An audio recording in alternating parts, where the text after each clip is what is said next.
하나님을 믿고 생명을 선택하라 라는 제목을 가지고 하나님의 말씀을 증거합니다. 하나님 없이, 하나님을 믿지 않고 이 땅에서 생명을 선택하면 억울한 일이 굉장히 많이 있습니다. 그러나 하나님을 믿고 이 땅에서 생명을 선택하면 억울한 일도 하나님께서 합력하여 선으로 갚아주실 줄 믿습니다. 자, 우리 부강교회는요, 어떤 상황 속에서도 생명을 선택할 수 있어야 됩니다. 악을 선택하면 안 돼요. 선이나 악은요, 결국은 똑같아요. 선은 좋은 것이고 악은 나쁜 것이다. 일반적으로 세상 사람들은 그렇게 생각하지만 세상에 있는 선이나 세상에 있는 악은요, 결국은 그 도착점은 같다라는 겁니다.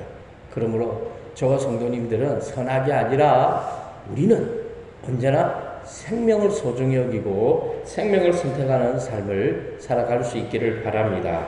우리 좌우에 계신 분들과 한번 이렇게 인사합시다. 생명을 선택하며 살아갑시다.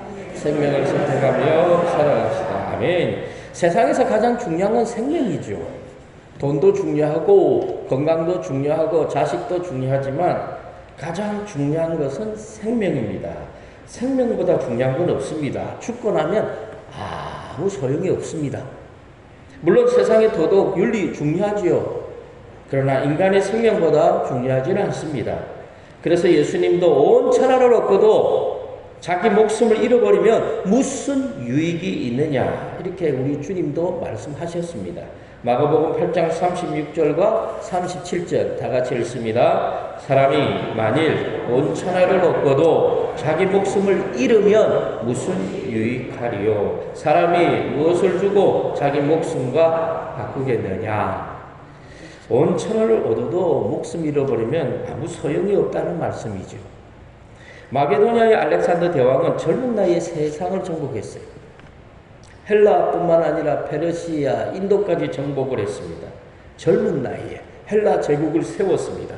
그런데 또 젊은 나이에 죽어버렸어요. 아무리 세상을 정복하고 많은 권력을 가지고 있어도 죽어버리면 아무 소용이 없는 거죠. 자신의 생명보다 귀한 것은 없어요. 세상에는 자신의 생명과 바꿀 수 있는 것은 없다라는 겁니다. 그러므로 저와 성도님들은 이 땅에 살아가면서 생명의 가치, 생명의 그 소중함을 알아갈 수 있기를 바랍니다. 그래서 생명 중심의 삶을 살아가고 언제나 생명을 우선순위에 두는, 최우선순위에 두는 삶을 살아갈 수 있기를 바랍니다. 그래서 예수님도 생명을 풍성히 얻게 하려고, 예수님도 이 땅에 오신 이유가 뭐냐면 생명을 풍성히 얻게 하려고. 예수님이 오지 않으면 모두가 죽을 수밖에 없고 지옥에 갈 수밖에 없는 그 영혼들에게 생명을 풍성히 얻게 하려고 이 땅에 오셨다고 말씀하고 있습니다. 요한복음 10장 10절 다 같이 읽습니다. 도둑이 오는 것은 도둑질하고 죽이고 멸망시키려 하는 것뿐이요, 내가 온 것은 양으로 생명을 얻게 하고 더 풍성히 얻게 하려 하는 것이라. 아멘. 오늘 본문 말씀은요, 예수님이 말씀하신 포도나무 비유죠. 예수님은 포도나무고 우리는 가지라는 거죠. 가지가 나무에 붙어 있으면 저절로 열매를 맺는다는 거죠. 이처럼 우리가 예수님 안에 살아가며, 예수 안에 살아가면 언제나 이 땅에서 열매 맺는 삶을 살아갈 수 있다는 겁니다. 열매는 가지에 열리잖아요. 그래서 가지들은 착각하지요. 나에게서 열매가 맺혀지니까 마치 내가 열매를 맺는 것처럼 생각해요. 절대 그렇지 않아요. 그 가지가 포도나무에서 떨어져 나가면 그 가지는 절대로 열매를 맺을 수가 없어요. 버려질 뿐이고 땅에 밟힐 뿐입니다. 그러므로 중요한 것은 우리의 힘과 능력이 아니죠. 무슨 일이 있어도 우리는 예수 안에 붙어 있어야 되죠. 언제나 말씀 안에 살아가야 되고 하나님을 붙잡고 살아가야 된다는 겁니다. 그래야 우리가 이 땅에서 생명이 풍성한 삶을 살아갈 수가 있습니다. 반면에 예수님을 떠나버리면 열매는커녕 땅에 버려져 밟힐 뿐이라는 것입니다. 자, 요한복음 15장 4절과 5절 우리 다 같이 읽습니다. 내 안에 거하라, 나도 너희 안에 거하리라. 가지가 포도나무에 붙어 있지 아니하면 스스로 열매를 맺을 수 없음 같이 너희도 내 안에 있지 아니하면 그리하리라. 나는 포도나무요 너희는 가지라. 그가 내 안에 내가 그 안에 거하면 사람이 열매를 많이 맺나니 나를 떠나서는 너희가 아무것도 할 수 없습니다. 우리가 주님을 떠나면 아무것도 할 수 없다라는 겁니다. 그리고 또 예수님은 우리에게 새 계명을 주셨죠. 새 계명. 이 새 계명이라는 것은 하나님을 사랑하는 것이고 또 이웃을 내 몸과 같이 사랑하는 거죠. 하나님을 사랑한다는 말은 이웃을 사랑한다는 거예요. 이웃을 사랑하는 이유가 내가 하나님을 사랑하기 때문에 사랑하는 거죠. 그러면 우리 안에 생명이 있다는 거죠. 세상에 알 수 없는 기쁨이 우리 마음속에서 흘러 넘쳐난다라는 겁니다.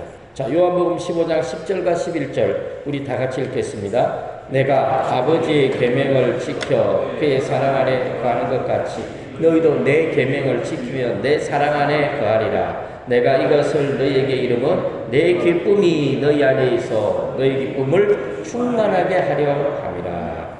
그러므로 우리의 삶은 언제나 생명이 흘러 넘쳐야 됩니다.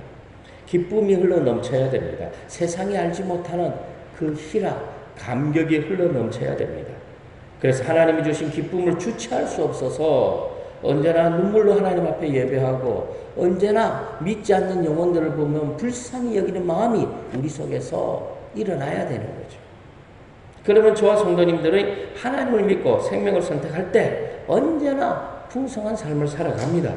그런데도 오늘날 많은 성도들, 믿지 않는 사람들 말고 성도들이 생명을 선택하지 않아요. 선악을 선택해요. 언제나 그 심령이 메말라 있어요. 웃음이 없어요. 기쁨이 없어요. 야, 저 사람 예수 믿는 사람일까? 의심이 될 정도로 그 마음에 기쁨이 없습니다. 이유는 한 가지예요. 그 속에 선악으로 똘똘 뭉쳐져 있기 때문에 그래요. 그 사람은 언제나 선악이 있어요. 자기의 의가 있어요. 나름대로 정의가 있다고요. 사랑하는 성도 여러분, 세상에 정의가 어디 있습니까? 세상에 옳은 것이 어디 있습니까? 시대와 상황에 따라 문화에 따라 다 달라요. 우리나라에서는 모든 사람들이 옳다고 여기는 것이 다른 나라에 가서는 아니라고도 할 수 있는 거거든요. 세상에는 정의가 없어요. 옳은 것이 없다는 겁니다. 우리나라 법정에는 중형을 때렸는데 다른 나라 법정에서는 무죄가 될 수 있는 거라고요. 그러므로 저와 성도님들은 세상에서 옳고 그름에 목매여 살지 마시고 언제나 그 생명, 그 한 영혼의 생명을 바라보면서 이 땅의 삶을 살아가야 될 줄 믿습니다.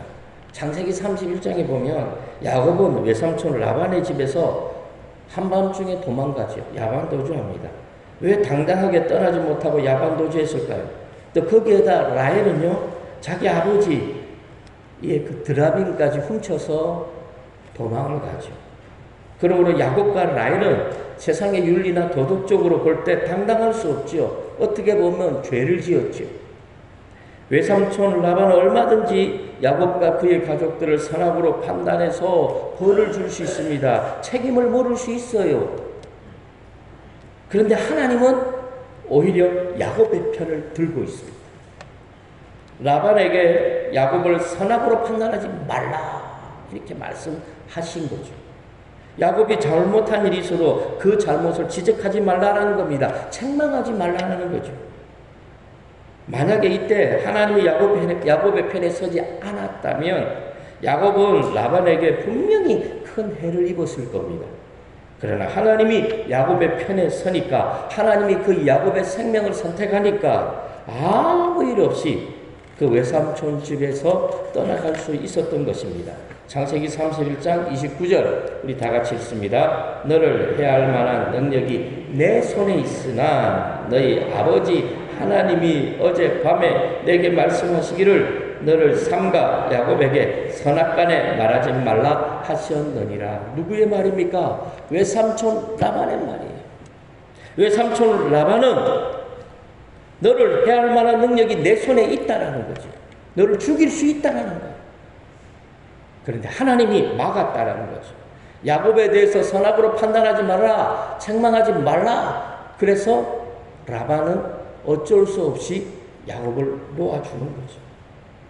하나님이 생명을 선택하니까 야곱이 살아나는 거죠. 하나님이 생명을 선택하니까 라반이 선악을 선택할 수 없는 겁니다. 사랑하는 성도 여러분, 세상은 옳고 그름으로 판단하지만 우리 하나님은 생명을 더 소중히 여깁니다. 잘못해서도 하나님은 덮어주시죠. 아무리 큰 잘못을 해도 하나님 앞에 회개하고 돌아오면 하나님은 잊어버리는 거죠. 그러므로 저와 성도님들은 선악을 판단하지 말아야 됩니다. 먼저 옳고 그름을 따지기보다는 무엇이 생명인가, 무엇이 하나님의 뜻인가, 무엇이 하나님의 말씀대로 살아가는 것인가, 하나님처럼 언제나 우리는 이 땅에서 생명을 선택할 수 있기를 바랍니다. 그래서 욥은 하루아침에 모든 재산을 잃어버렸어요. 한 100만 원, 200만 원 가지고 있던 사람들이 100만 원, 200만 원 잃어버렸다. 그 정도 수준이 아니에요. 욥은 이 당시 동방의 거부였어요. 오늘날로 말하면 아마 재벌 정도 되겠죠. 우리나라 같으면 삼성이나 최소한 현대 그룹의 총수, 엄청난 재벌, 엄청난 재산을 가지고 있는 재산가입니다. 하루아침에 모든 재산을 잃어버렸어요. 아마 보통 사람들 같으면 돌아버리겠죠. 미쳐버리겠죠. 안 그러겠어요? 삼성가의 그 엄청난 재물 또는 현대가의 그 엄청난 재물이 내 통장에 있는데 그것이 내 거였는데 하루아침에 사라져버렸다. 정신줄 놓을 분 많이 있을걸요. 욥은 하루아침에 모든 걸 잃어버렸어요. 재산을. 자녀들까지 다 죽어버렸어요. 하루아침에. 사랑하는 아내 도망가 버렸어요. 자신은 온몸에 악창 때문에 괴롭습니다. 이럴 때는 보통 사람들 같으면 어떻게 할까요? 한강 다리에 올라가 가지고 뛰어내리겠죠. 자살하겠죠. 살 소망이 없잖아요. 그런데 욥은 그 가운데서도 하나님을 봅니다. 하나님을 바라보면서 옳고 그름 선악을 선택하지 않아요. 불평하지 않아요. 원망하지 않아요. 신세 타령하지 않는다는 겁니다. 오직 하나님을 바라보는 겁니다. 그 순간에도 모든 걸 잃어버렸는데도 그 순간에도 하나님을 바라보고 생명을 선택합니다. 왜 그랬을까요?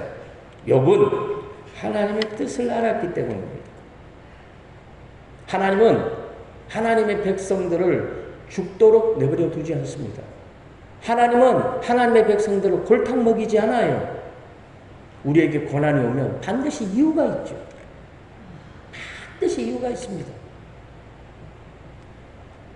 욥은요, 하나님이 이 힘들고 어려운 상황 가운데서도 하나님이 자신을 통해서 생명을 선택하기를 원한다는 거, 그걸 욥은 알았어요. 그래서 욥과 같은 고난은 아무나 주는 것이 아니에요. 고난도요, 받을 만한 사람이 받는 거예요. 고난도 정도에 따라서 어떤 사람은 별거 아닌데도 그 고난 때문에 울고불고 하는 사람이 있고, 어떤 사람은 하루아침에 몽땅 망해버렸는데도 오히려 그 가운데서 하나님을 감사하는 사람이 있다고. 그래서 고난도요, 받을 만한 사람이 받는 거예요. 혹시 큰 고난 가운데 있습니까? 그분들은 그만큼 하나님이 인정하기 때문에 그래요. 나에게 고난이 없다. 자만하지 마시기 바랍니다. 큰 고난 주면 그 사람은 절망하고 낙심하기 때문에 하나님이 그런 고난을 안 주는 거죠. 욥과 같은 고난은 아마 욥 외에는 받을 수가 없을 거예요. 만약에 욥이 선악을 선택하고 옳고 그름을 따졌다면 어떻게 되었을까요? 세상에서 가장 불행한 사람이 욥이겠죠. 차라리 안 태어나는 것보다 못했겠죠. 아마 그 욥의 심령은 메말라서 황무지나 사막처럼 되어 아마 죽어버렸을 거예요. 피말라 죽었을 겁니다. 결국은 욥은 하나님 앞에 불평하고 원망하다가 하나님 앞에 버림받는 인생이 되겠죠. 그러나 욥은 그렇게 하지 않았어요. 선악을 선택하지 않았어요. 선악 판단 자체를 하나님께 맡겼다는 겁니다. 하나님이 다 알아서 해주실 거라는 거예요. 하나님의 이유가 있겠지. 하나님의 뜻이 있겠지. 그래서 생명을 선택하고 그 가운데서 욥은 하나님을 찬양했다고 성경은 기록하고 있어요. 어떻게 하나님을 찬양합니까? 욥은 하나님을 찬양했대요. 욥기 1장 21절과 22절 다 같이 읽습니다. 시작. 이르되 내가 모태에서 주신 이도 여호와시요 거두신 이도 여호와시오니 여호와의 이름이 찬송을 받으실지니이다 하고 이 모든 일에 욥이 범죄하지 아니하고 하나님을 향하여 원망하지 아니하니라. 아멘. 오늘날 성도들은요, 하나님과 자기 자신을 동일선상에 두고 신앙생활 하는 분들이 꽤 많더라고요. 하나님과 자기를 동일선상에 둬요. 그래서 따지고 들죠. 하나님, 왜 나는 이런 고난을 받아야 됩니까? 하나님, 왜 저 사람은 복을 받는데 왜 나는 고난 받습니까? 내가 도대체 뭘 잘못했습니까? 이런 사람들이 굉장히 많아요. 하나님보다 우리는 어떻게 해요? 자, 밑에 보이지 않을 정도로 밑에 있어야 돼요. 하나님이 우리에게 고난을 줘도 감사, 복을 줘도 감사. 오히려 믿음 있는 사람은요, 복이 왔을 때 조심하는 거예요. 복이 왔을 때, 축복이 왔을 때, 형통할 때 조심해야 돼요. 왜? 하나님은 복을 그냥 주지 않거든요. 이유가 있는 거예요. 그 복을 가지고 하나님을 일을 위해 사용하지 않으면 우리는 어떻게 될까요? 어둠 가운데 쫓겨나게 됩니다. 하나님이 나에게 5달란트 줬다고, 야, 나 이제 복 받았다. 나 이제 세상에서 이제 떵떵거리며 살겠다. 교만하지 마시기 바랍니다. 5달란트 받았으면 5달란트 남겨야 될 책임이 있는 거예요. 2달란트 받았으면 2달란트 남겨야 되는 거예요. 1달란트 받은 것이 오히려 축복이죠. 왜? 1달란트 받았으니까 1달란트만 남기면 되는 거예요. 오히려 고난 가운데 있으면 감사해야 돼요. 왜? 불평만 하지 않으면 되니까. 고난 가운데 있는 성도들은 남길 게 어디 있겠어요. 지금 낭떠러지에 떨어져 있는데, 피투성인데, 그럴 때는요, 하나님 앞에 불평하지 말아야 돼요. 기다리고 인내하고 하나님을 찬양하는 삶을 살아가야 된다는 겁니다. 그러면 욥처럼 하나님이 욥을 어떻게 해요? 다시 세워주시죠. 욥은요, 언제나 생명을 선택했습니다. 욥은 언제나 하나님의 은혜를 선택했습니다. 그래서 욥은 자신의 인생 가운데 가장 최악의 순간에도 하나님을 찬양할 수 있었던 겁니다. 다윗도 마찬가지죠. 다윗은 사울왕으로 인해서 오랜 세월 동안 도망자 신세가 되었죠. 1년, 2년도 아니에요. 거의 10년에 가까운 세월을 도망 다녀야 했어요. 다윗이 사울왕을 피해서 10황무지, 10왕야로 도망을 갔을 때인데 아무도 다윗의 편을 들어주지 않는 겁니다. 아무도 다윗의 편을 들어주지 않아요. 10황무지 사람들은 다윗을 보자 다윗을 환대하는 것처럼 하면서도 사울왕에게 밀고 해버리죠. 사울왕은 3,000명의 군사들을 거느리고 다윗을 잡으러 왔지요. 사울왕의 이 3,000명의 군사들에 의해서 다윗은 겹겹이 포위되었습니다. 다윗은 이제 꼼짝없이 죽게 되었죠. 이때 다윗을 따라다녔던 사람들이 원망하고 불평합니다. 그런데 다윗은 원망하지 않아요. 불평하지 않아요. 다윗도 솔직히 절망할 수 있죠. 이제 그만하자. 아이고, 거의 10년 이상 내가 도망 다녔는데 도망 다닐 만큼 도망 다니지 않았나. 그래, 뭐 이렇게 죽는 것도 어쩔 수 없지 뭐. 이렇게 포기할 수 있어야 되잖아요. 근데 포기하지 않아요.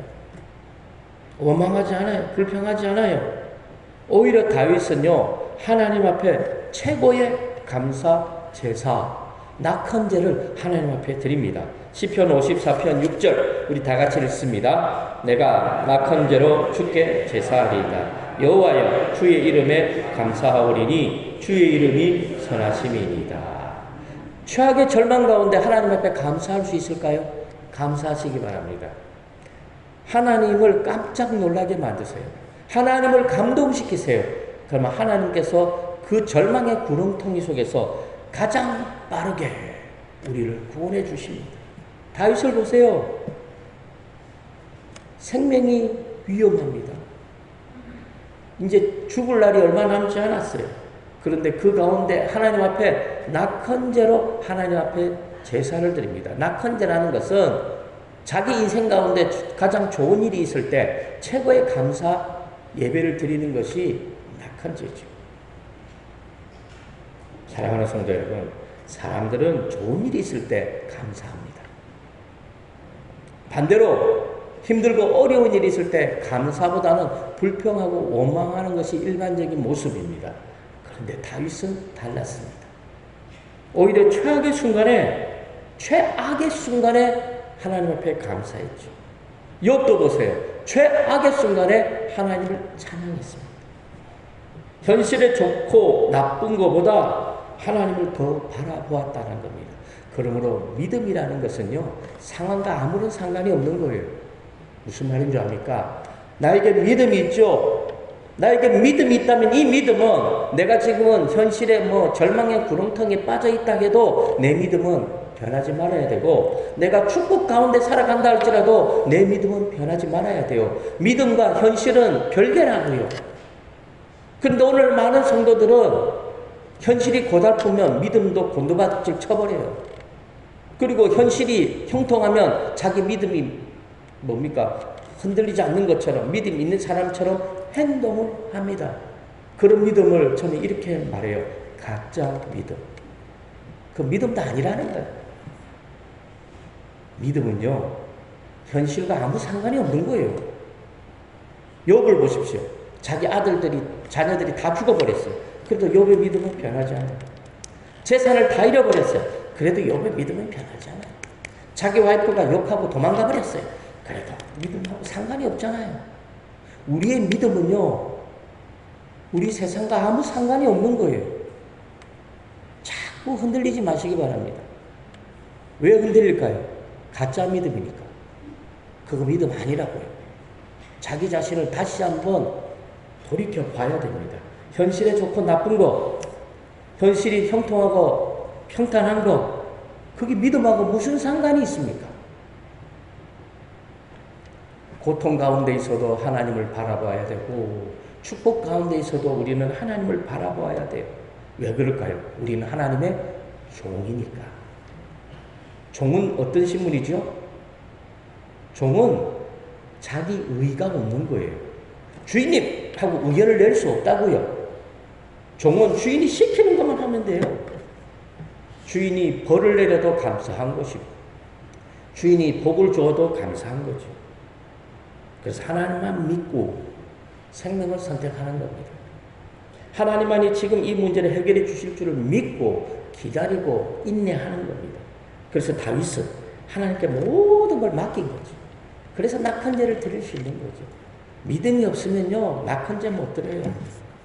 다윗의 믿음은 현실과 아무런 상관이 없었어요. 현실이 고달파도 자기 믿음은 변함이 없어요. 현실이 축복 가운데 있어도 다윗의 믿음은 변함이 없다니까요. 언제나 흔들리지 않았습니다. 사랑하는 성도 여러분, 저와 성도님들도 다윗처럼 고난 가운데 하나님께 감사드릴 수 있는 그런 믿음의 사람이 될 수 있기를 바랍니다. 그런 믿음의 사람이 되기 위해서는 생명을 선택해야 돼요. 하나님을 믿고 무조건 생명을 선택해야 돼요. 아무리 삶이 힘들고, 아무리 삶이 어렵고, 경제가 힘들고, 원망과 불평의 선악을 선택하면 안 된다는 거예요. 원망과 불평은 끝이 없어요.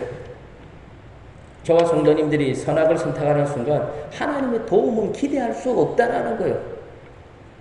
그러나 생명을 선택하면 하나님은 언제나 우리와 함께 합니다.